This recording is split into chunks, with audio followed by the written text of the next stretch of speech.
Oi, pessoal. Muito bom estar aqui com vocês de novo. Muito obrigada por acompanharem mais esse episódio. Nós somos Tatiana e Ronaldo, da Pastoral Familiar, da Arquidiocese do Rio de Janeiro, e estamos nesse trabalho muito bacana, graças a esse espaço que a gente tem aqui com vocês, da comunidade Sementes do Verbo. E nós estamos nesse nosso percurso trazendo a reflexão aos pouquinhos, né, um passo de cada vez, uma sementinha de cada vez, das grandes reflexões que São João Paulo II deixou no seu legado espiritual tão forte, trazendo em primeiro lugar o livro Amor e Responsabilidade e as reflexões que ele traz sobre a pessoa humana e sobre a vivência da nossa afetividade, da nossa sexualidade. Bom, e dando continuidade, né, a gente teve que dividir um pouquinho, apesar de serem 2 capítulos diferentes, mas é uma continuidade do anterior, onde a gente meditou um pouco sobre o impulso sexual, né? E para completar aquela nossa reflexão sobre o impulso sexual, é importante a gente ter em mente a seguinte situação. Se a gente considera que os atos humanos são instintivos, prestem bem atenção. Se a gente considerar que os atos humanos são puramente instintivos, não faria sentido eu falar que eu cometi um pecado. Porque se eu tenho a justificativa que eu agi por instinto, eu não posso ser culpado por algo que eu fiz que eu não tenho controle. Mas se eu efetivamente tenho controle, se a forma de agir minha é uma forma que eu tenho condições de refletir antes para saber se aquilo é bom ou ruim, para saber se aquilo é certo ou errado, aí sim eu vou ter pecado, porque eu vou ter conseguido olhar, analisar, refletir a minha inteligência e livremente eu vou poder ter escolhido. Eu vou pecar ou eu não vou pecar? Se a gente acha que tudo que a gente faz é instintivo, pecado não existiria, não é? E muitas vezes isso acaba sendo usado como uma justificativa. Exatamente. Hoje o que a gente acaba vendo é pessoas dizendo que determinados comportamentos da sexualidade humana são da forma que são porque isso é instintivo no homem. Ou então que é algo natural, então eu não tenho controle. Nesse mesmo sentido, exatamente, né? De ser por instinto. Usa-se essa naturalidade, né? E aqui a gente abre aspas para encaixar essa naturalidade, para se dizer que não tem como ser evitado. É algo inevitável na minha vida. Eu não tive como... Mas se a gente pensa dessa forma, a gente não está nem usando a própria inteligência, porque a gente está deixando, né, de refletir que a gente tem a capacidade de saber aquilo que é em nós, e como a gente meditou no nosso último encontro, a gente falou que há em nós alguns comportamentos instintivos que a gente não tem controle, mas que eles passam longe de serem comportamentos ligados, por exemplo, à nossa realidade, os nossos desejos sexuais. E o Papa São João Paulo II, mais para frente, vai falar de forma muito bonita como que surgem os desejos, né?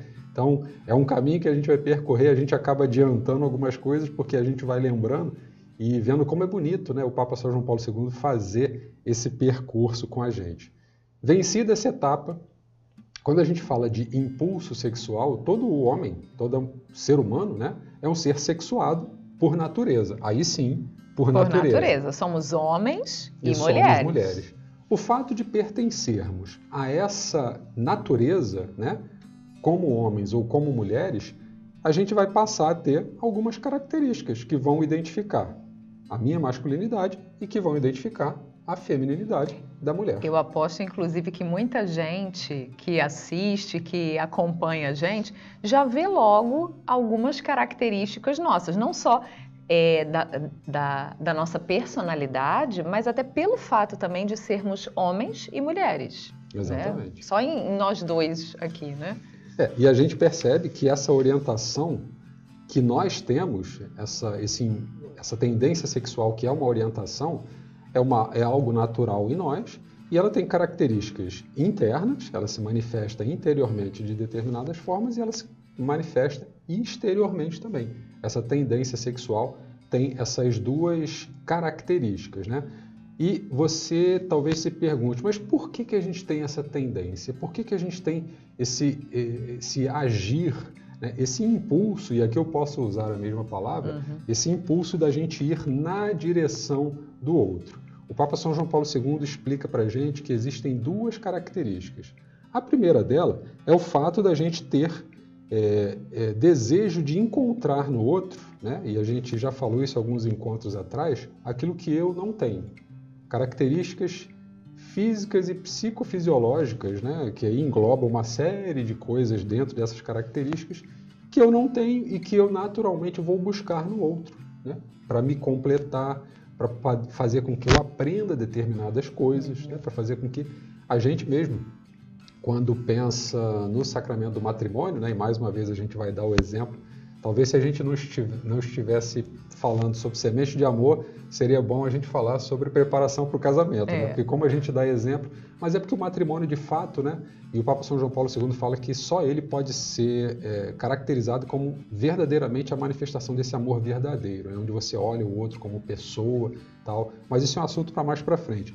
Mas é aquela busca que eu falei das características psicofisiológicas que não tem em mim, mas que o outro tem e que me faz uma pessoa melhor e que me faz uma pessoa perfeita. Perfeita no sentido de poder viver a minha humanidade de uma forma bonita, de uma forma integral com tudo aquilo que Deus me fez e que pode ser feito um paralelo quando a gente pensa numa comunidade. A própria comunidade Semente do Verbo, eu tenho certeza que nem todos os membros da comunidade Semente do Verbo sabem fazer todas as coisas. Tem sempre um que é mais ligado numa determinada área. Um fala melhor, um escreve melhor. O outro reza melhor, um toca um instrumento, o outro não toca um instrumento, mas canta. O outro não sabe cantar, não sabe tocar instrumento, mas sabe pregar muito bem, sabe ler muito bem, sabe fazer uma comida gostosa, sabe acolher as pessoas, sabe ouvir um aconselhamento. Cada um tem o seu jeitinho. Exatamente. Por mais que a gente ache que a gente não tem nenhuma característica, dando sequência a esse exemplo da comunidade, claro que a gente tem. Talvez ele não seja uma característica que apareça tanto como de alguém que fala, né? Estar aqui, por exemplo, na frente das câmeras, requer uma certa habilidade, vamos dizer assim. Uma né? prática uma também, certa né? prática, um certo né? dom. Mas quem está atrás das câmeras, se não tivesse ninguém atrás das câmeras, como que essas imagens estariam tão belas, tão bonitas, esse som que você está entendendo, tudo que a gente está falando. Então, cada um de nós tem o seu lugar. E a sexualidade humana, né? Voltando para a questão do homem e da mulher. A questão do homem e da mulher, a gente só fez esse paralelo para você entender, né? Como que nós temos algumas características e não temos outras, mas o primeiro passo que leva a gente a essa tendência sexual, né, que vem do impulso sexual, é essa busca daquilo que não tem em mim, mas que tem no outro, que a gente pode juntar e fazer com que essa união seja perfeita. Voltando ao exemplo da comunidade, a comunidade funciona plenamente porque há a soma de todas essas características. E é bonito a gente ver esse equilíbrio, essa complementariedade entre homem e mulher. Por exemplo, se a mulher é mais emocional, pensa às vezes em detalhes que o homem não é capaz de ver, mas ao mesmo tempo o homem é mais calmo, é mais prudente, às vezes a mulher é mais impulsiva. Como é bonito, e é uma pena que hoje em dia hajam tantos movimentos justamente para perder isso, dizendo que homens e mulheres são iguais. Nós somos iguais em humanidade, em dignidade, mas somos tão diferentes na nossa personalidade e isso é tão bom, enriquece tanto. É como você pensar em cores complementares. Se você junta uma abóbora com um azul, até aqui nesse quadro a gente tem, reparem só esse vermelho com esse azul, Nossa Senhora de vermelho e São José de azul. Quem tem olhar de artista, e Deus tem um olhar de artista, vê que não é por acaso, a escolha das cores não é por acaso. Você vê ali os opostos que se complementam de uma forma tão assim brilhante, que causam um impacto. E reparem só que essa junção das cores, essa contraposição de cores está no meio do quadro. Então veja só, Deus também é um artista. Ele fez homens e mulheres, às vezes um o oposto do outro, justamente para que a gente aprenda e para que a gente seja melhor. E se no nosso comportamento como um todo, né? Não só no comportamento da sexualidade humana, mas também mas se a gente conseguisse perceber como um todo, como que nós, juntando as características que cada um tem, seríamos muito mais fortes e melhores, a gente precisaria ter a reflexão da humildade, de reconhecer que eu não tenho todas as aptidões e que com isso eu não sou uma pessoa tão forte assim, mas eu posso me tornar forte a partir do momento em que eu reconheço as minhas limitações, que eu reconheço as minhas insuficiências, mas que eu junto as minhas limitações e as minhas insuficiências com as limitações e insuficiências do outro e a gente pode junto ser melhor, né? Então, esse é um primeiro ponto da tendência sexual, né? Que é natural no ser humano, que é essa busca daquilo que eu não tenho, mas que eu sei que eu posso encontrar alguém que vai me complementar. E o segundo ponto, o segundo motivo ou razão que a gente possa dizer para esse movimento da tendência sexual é a ação natural do amor, que é o próprio mandamento do amor, que é um impulso, é um agir que nós temos de ir em direção ao outro. Mais para frente, a gente vai falar do dom sincero de si. E quando a gente mergulhar nessa temática do dom sincero de si, você vai entender melhor o que esse segundo ponto do impulso da tendência sexual quer dizer. É um movimento natural. É um movimento que o próprio Jesus fez. Quando Jesus veio à Terra, o movimento que ele fazia era um movimento de ir ao encontro do outro, ir ao encontro do ser humano, ir ao encontro para ajudar, para somar, né? Isso também é um movimento natural, tanto que você pode ir em vários autores que falam de filosofia, de psicologia, o ser humano é um ser humano, é um ser social. Exatamente. Ele não vive sozinho. Então isso mostra essa segunda característica que faz com que o homem faz com que o homem caminhe na direção do outro. O animal já não consegue ter essa percepção. E aqui a gente fala da questão instintiva. O animal ele não compõe sociedades porque ele sabe que ele precisa de alguma... Ele compõe sociedades porque aquilo faz parte do instinto dele, por uma questão de sobrevivência. Exatamente. Aqui a gente não está dizendo que o animal não tem capacidade nenhuma, mas a gente quer só mostrar como nós temos a possibilidade de refletir e fazer com que aquilo que a gente reflete haja na nossa vontade e eu livremente. E aqui talvez o livremente seja difícil de compreender, porque eu só sou efetivamente livre quando a minha vontade é determinada por mim. Voltando ao exemplo do vício da pornografia, se você fosse realmente livre e eventualmente você sendo viciado em pornografia, se você diz, não, eu só vejo um pouquinho, isso não me faz mal, não sei o quê.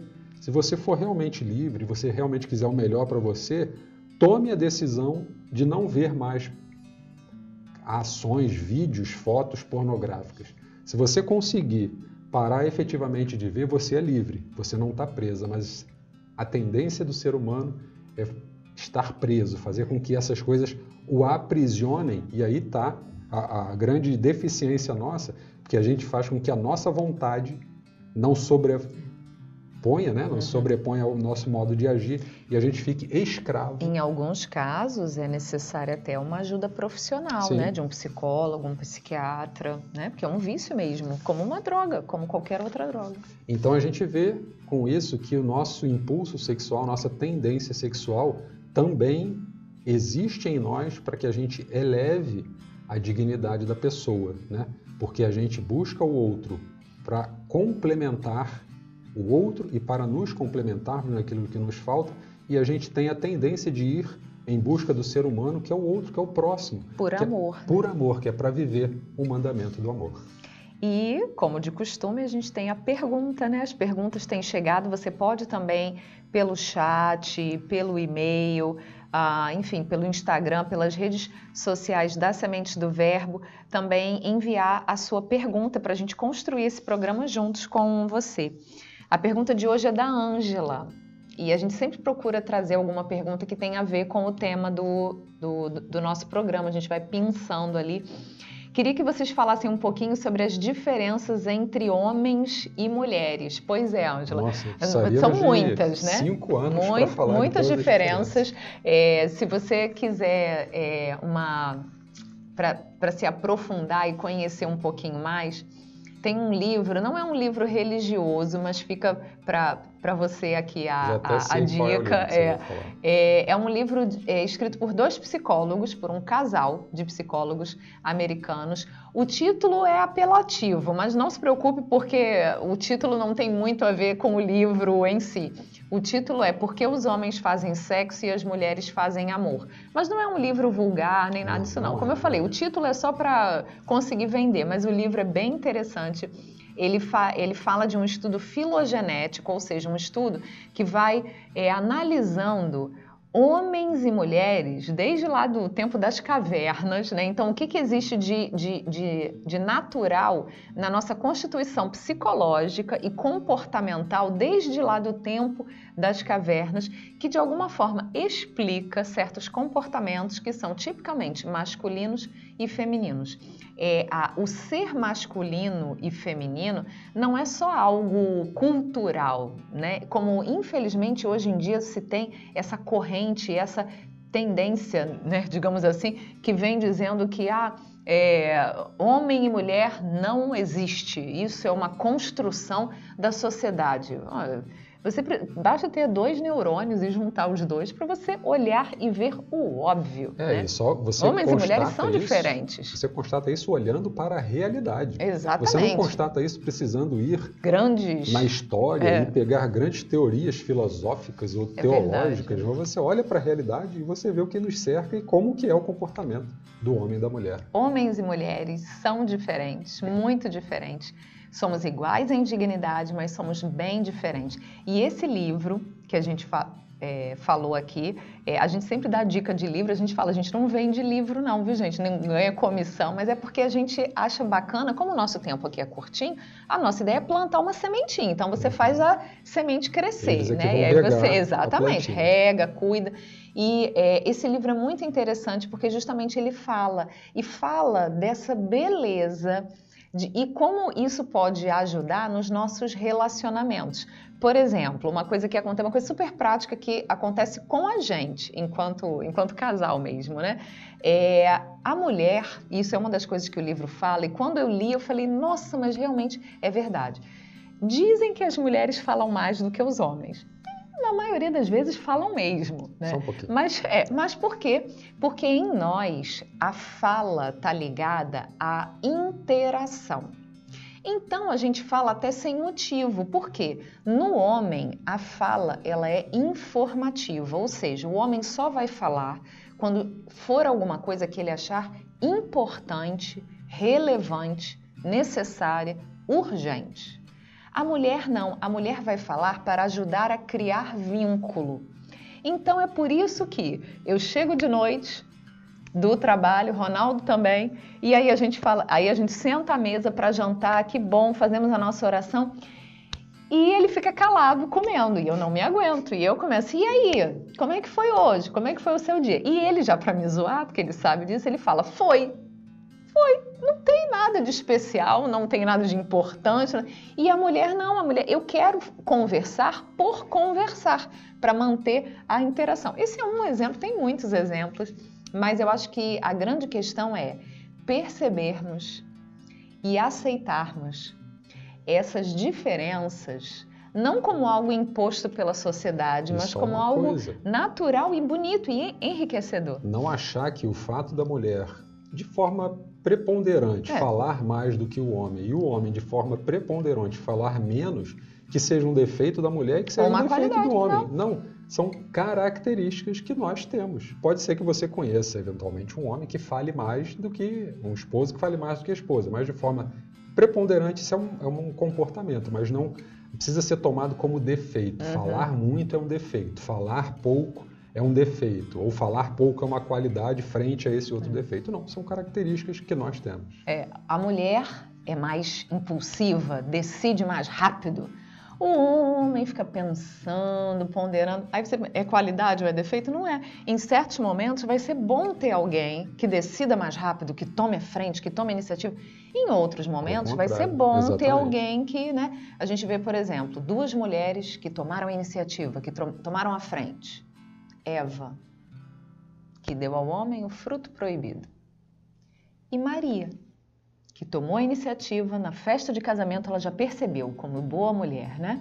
Já percebeu, opa, não estão servindo vinho, estou vendo os copos vazios, aconteceu alguma coisa. Não se segura, vai na cozinha, né? E vê, acabou o vinho. E olha só, o vinho novo, que graças à ação de Maria, graças à sua intercessão a gente tem. Então você vê 2 exemplos ali de como a gente pode usar de uma forma positiva ou negativa essas qualidades e essas diferenças que a gente tem. Nós queremos muito te agradecer e queremos encerrar com essa passagem bíblica que com certeza você já ouviu, mas que é importante a gente relembrar e recordar essa beleza que Deus quer trazer para nós no livro do Gênesis, Gênesis 1, do 26 ao 28, recordando o plano original de Deus ao nos criar. Então Deus disse, façamos o homem à nossa imagem e semelhança, que ele reine sobre os peixes do mar, sobre as aves do céu e sobre todos os animais domésticos e sobre toda a terra e sobre os répteis que se arrastam sobre a terra. Deus criou o homem à sua imagem, criou-o à imagem de Deus, criou homem e mulher, e Deus os abençoou e disse, frutificai e multiplicai-vos, enchei a terra e submetei-a. Olha só que linda essa narrativa que vem justamente nos trazer, nos recordar o amor de Deus por nós ao nos criar a sua imagem, homens e mulheres. E mais uma vez, a gente agradece a você, a sua participação aqui conosco e já adiantamos o convite para que vocês estejam conosco no nosso próximo encontro, onde a gente vai falar mais um pouquinho sobre a tendência sexual e a existência, né? O que a existência tem de relação com a tendência sexual nossa. Então, contamos com vocês para juntos continuarmos espalhando sementes do amor.